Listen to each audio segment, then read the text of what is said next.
Les salons de conversation, bonjour à tous, heureux de vous retrouver. L'interview exclusive d'Alexandra Orion-Caude. Après les calomnies et les mensonges, son interview vérité. Vous la connaissez tous, Alexandra Orion-Caude. Vous êtes d'ailleurs habitué de la réinfosphère. Vous l'avez entendu sur cette chose à l'ARN messager pendant les heures sombres de la pandémie. Oui, oui, nous l'avons entendu que sur les réseaux sociaux et quelques journaux de réinformation comme TV Liberté. Car sur les plateaux des médias mainstream, elle était étrangement absente. Allez, osons le mot, bannie et donc censurée. Pire, elle a dû affronter une campagne de calomnie. Dans ces conditions, comment ces journalistes, ces fact-checkers, ces médecins jaloux, ces nervis du pouvoir ont-ils procédé pour l'assalir aux yeux des Français? Mais avant qu'elle puisse répondre, regardons son CV prestigieux.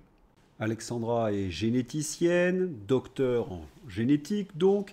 Le premier mentor du docteur Henri Code est le professeur Sir Alex Jeffrey, avec qui elle apprend la technique d'empreinte génétique au Royaume-Uni.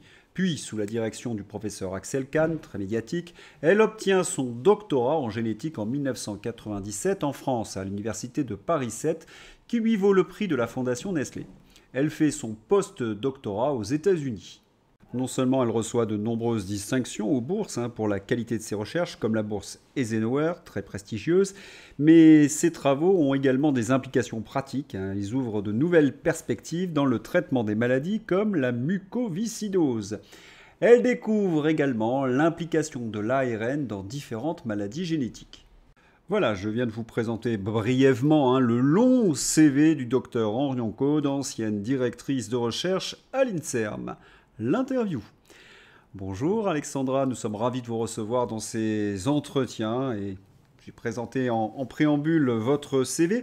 Quel est le point dont vous êtes la plus fière, que je n'ai peut-être pas évoqué, que vous aimeriez que l'on retienne de vous?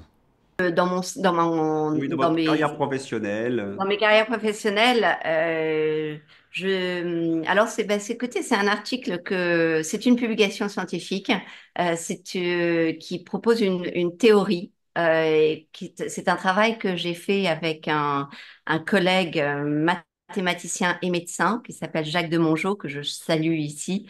C'est un grand bonheur que d'avoir pu travailler avec lui. Et l'ambition n'était pas moindre, puisque notre travail a consisté à rechercher théoriquement l'origine de la vie, la molécule à l'origine de la vie. Vous voyez que c'était quelque peu ambitieux. Il y a en fait, les gens réfléchissent beaucoup à l'origine de la Terre. Donc, on est habitué aux théories du Big Bang que le prêtre, le père, le maître avait proposé. Nous, on est allé un petit peu plus loin. C'est-à-dire qu'une fois que vous avez la Terre, une fois que vous avez les atomes, une fois que vous avez les gaz, une fois que vous avez des éclairs, vous avez la possibilité de faire des molécules.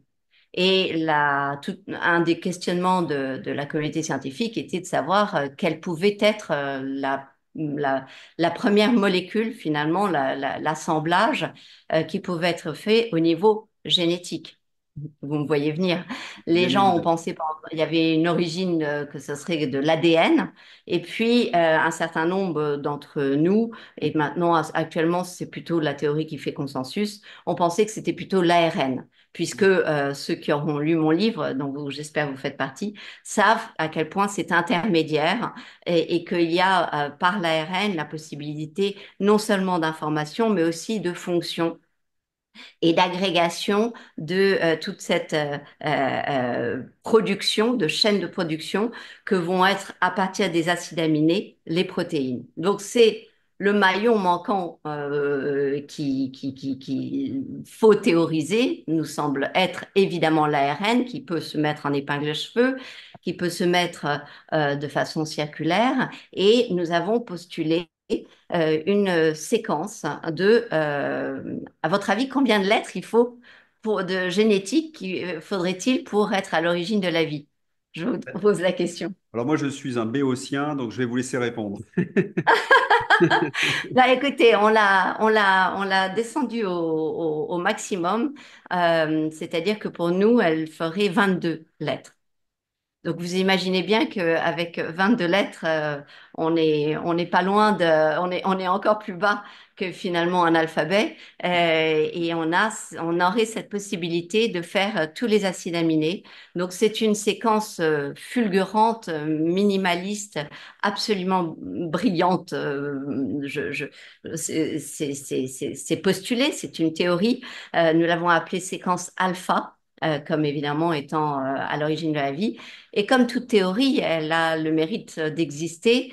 C'est un plafond de verre hein, qui pourra être détruit, repoussé, manipulé, manié, mais qui a le mérite, encore une fois, d'être là. Nous en avons en tout cas trouvé des reliques hein, des organismes très, très anciens. Donc, pour le moment, cette théorie reste, à mon avis, d'actualité. Je pense que pour le moment, elle n'a pas fait grand bruit. Je pense qu'elle fait partie ça fait partie des travaux qui vont passer probablement une bonne dizaine d'années sous silence. Et puis quelqu'un va reprendre en son nom en général. En général, il y a une passation de postérité que je décris aussi dans mon livre. C'est quelque chose d'habituel. Ça ne me dérange pas du moment que ce travail soit rendu utile parce que je le trouve beau et réconciliant beaucoup de nos compréhensions et de nos connaissanses. Voilà, donc ça, c'est le travail dont fondamentalement, je suis la plus fière. Et il y a le titre, alors attendez, le titre en français, ça c'est donc ben, les empreintes d'une molécule d'ARN singulière en anneaux de 22 nucléotides, donc de 22 lettres, à l'origine de la vie. Voilà. Voilà, pour commencer en la matière, comme ça, on a perdu tous nos auditeurs d'un coup. Je vais me permettre quelques coupures dans notre interview afin de mieux contextualiser certains de nos propos. Les scientifiques ont évoqué la possibilité d'une fuite d'un virus développé dans le laboratoire P4 de Wuhan, comme professeur Montagnier ou comme le professeur Henrion Caude, ont été qualifiés de complotistes par des ignares. Julien Pain. Le virus a été développé en laboratoire. Qui croit à cette théorie complotiste? Certains plus que d'autres. Tous ceux qui vont contredire le narratif élyséen seront taxés par ces fact-checkers et autres journalistes aux ordres de complotistes. Procédé ignoble à plus d'un titre, ne serait-ce que sur le plan scientifique. Imaginons un instant que cette hypothèse de cette fuite du labo de Wuhan ait été fausse. En quoi aurait-elle été farfelue? Il y a un labo qui travaille sur les virus. Il y a une épidémie qui se développe à proximité de ce labo. Il n'y a quand même rien de délirant. D'autant que la version officielle nous parle d'un pangolin et d'une chauve-souris. Et puis à partir de 2021, journalistes scientifiques ont démontré que l'hypothèse du pangolin et de la chauve-souris avait un coup dans l'aile. Et en 2025, même chez ceux qui insultaient de complotistes les tenants de la thèse de la fuite de Wuhan ont été obligés de reconnaître LCU, l'apparition du Covid-19 probablement due à une fuite de laboratoire à Wuhan selon la CIA. Mais revenons à notre interview. Alexandra, où et quand avez-vous pour la première fois évoqué ce virus traficoté échappé de Wuhan? Alors, c'était en vérité ma première vidéo virale, ça a été sur Tana TV par Pierre Barnarias, et puis la deuxième, donc en mars 2020, et en juillet 2020, effectivement, sur TV Liberté. Donc, l'une, je crois qu'elle avait fait 500 000 vues, l'autre 2 millions de vues. Et j'explique un certain nombre de choses dans ces vidéos, notamment le fait que quand on analyse la séquence du virus, on voit une empreinte, encore une fois on parle d'empreinte, une empreinte typiquement humaine, de logique humaine, de construction qui n'est pas une origine naturelle. Il faut savoir que en mars 2020 est publié, je crois que c'est aussi en mars 2020, est publié dans Science et dans Lancet le fait que tout scientifique qui oserait contredire l'origine naturelle de ce virus serait taxé de conspirationniste. C'est d'autant plus intéressant que 19 des 20 auteurs de ce papier avaient des conflits d'intérêts ou des liens, notamment avec Wuhan et donc avec la Chine. Donc, on voit comment on a boycotté la possibilité d'une diversité de pensée dans la sphère scientifique. Et c'est évidemment catastrophique parce que, par définition en science, hein, s'il y a quelque chose qui doit toujours nous rendre humbles, c'est que nul ne détient la vérité. Nous sommes à des vérités successives en fonction des techniques que nous avons, en fonction des approches que nous avons, qui sont des lumières à des temps donnés, mais nous cheminons et s'il y a vraiment quelque chose qu'aucun scientifique ne détient, c'est la vérité. Deuxième coupure dans notre interview, le débat tendu entre Éric Nolot et Alexandra Henriot-Caude. Éric Nolot agresse verbalement Alexandra. Je contredis vos propos irresponsables. Irresponsable, selon Éric Nolot. Ben voyons. Regardez bien la date, nous sommes en mai 2021. Macron est en train de mettre en place le pass sanitaire un peu masqué, pas à pas. Et Nolo vient défendre cette politique entre ballon d'essai et propagandiste et insulte les vrais scientifiques. Tout un programme. Irresponsable, une inversion accusatoire, car il prône le pass sanitaire, la vaccination obligatoire avec un produit expérimental qui ne protège ni de l'infection ni de la transmission. Cette séquence était déjà monstrueuse en 2021, mais aujourd'hui, cela devient inqualifiable. Petit moment cocasse, Éric Nolot tente un cours de science sur la vaccination devant le docteur Henrion-Caude et devant le docteur Gérard Delépine. Il est fessé. La vidéo est dans ma description. Voilà, on va revenir à notre entretien. Alexandra, du fait de votre expertise, on veut manifestement vous faire taire. Quel souvenir conservez-vous de votre face-à-face avec Éric Nolot? Bon, déjà, pour ma prise de parole, il faut savoir que j'ai été censurée depuis février 2020. La raison pour laquelle je m'exprime sur Tana TV et sur TV Liberté, ce n'est pas un choix politique comme certains ont voulu le clamer, mais c'était véritablement un choix parce que je n'avais pas le choix. C'était ma seule possibilité parce que j'avais osé prendre la parole sur la loi de bioéthique et je m'étais opposée violemment à cette loi de bioéthique. Et ça n'a pas plu, d'autant que je faisais partie du comité éthique Île-de-France. Et donc, j'avais tout à fait ma place pour pouvoir m'exprimer sur ces sujets-là.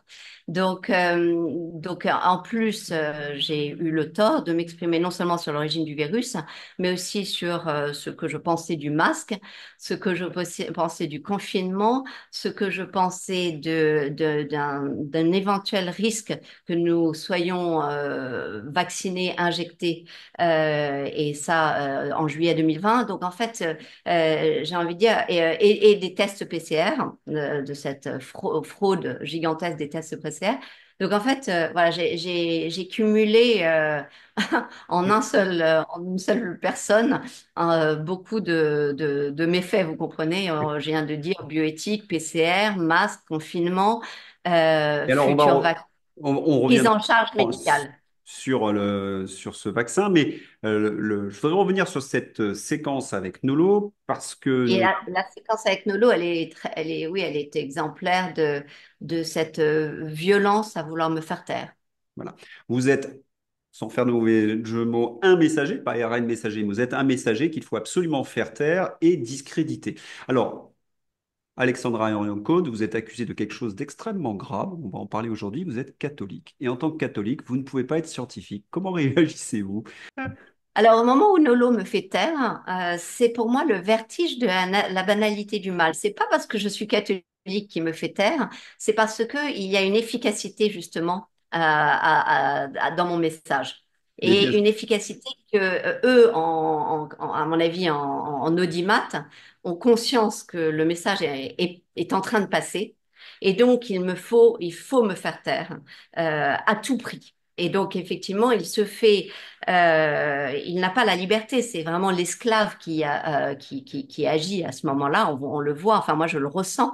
Et il y a quelqu'un qui doit lui hurler dans l'oreillette parce que je vois cet homme complètement, mais vraiment pris aux aguets, comme s'il était en train d'être mordu. Et le problème de cette banalité du mal et de cette vertigité, ce côté vertigineux, c'est Vertigineux. que justement, les conséquences sont catastrophiques. C'est-à-dire que combien de personnes vont alors, combien de jeunes, combien de femmes enceintes, combien d'enfants, combien de personnes âgées vont alors prendre ces injections géniques Expérimental. expérimentales. Effectivement, c'est ça que j'ai vécu en fait dans de multiples circonstances, c'est le fait de vouloir me faire taire à tout prix, que ce soit par la calomnie, la diffamation ou la fabrication de mensonges. Troisième coupure, l'affaire Thomas Pesquet. Un tweet qui a fait beaucoup de bruit. Tiens, je suis bloqué par cette personne, Alexandra Orion-Caude, que je ne suivais pas, qui ne me suivait pas, avec qui je n'ai absolument jamais interagi, d'une quelconque manière, ni sur Twitter, ni d'ailleurs, et dont j'ignorais l'existence jusqu'à hier. Pourquoi ce blocage préventif, à votre avis? Et là, j'avoue que c'est énorme. Comment Pesquet aurait-il pu savoir qu'Alexandra Orion-Caude l'avait bloqué alors qu'il avoue lui-même qu'il ne la suit pas? On peut être astronaute et un peu idiot.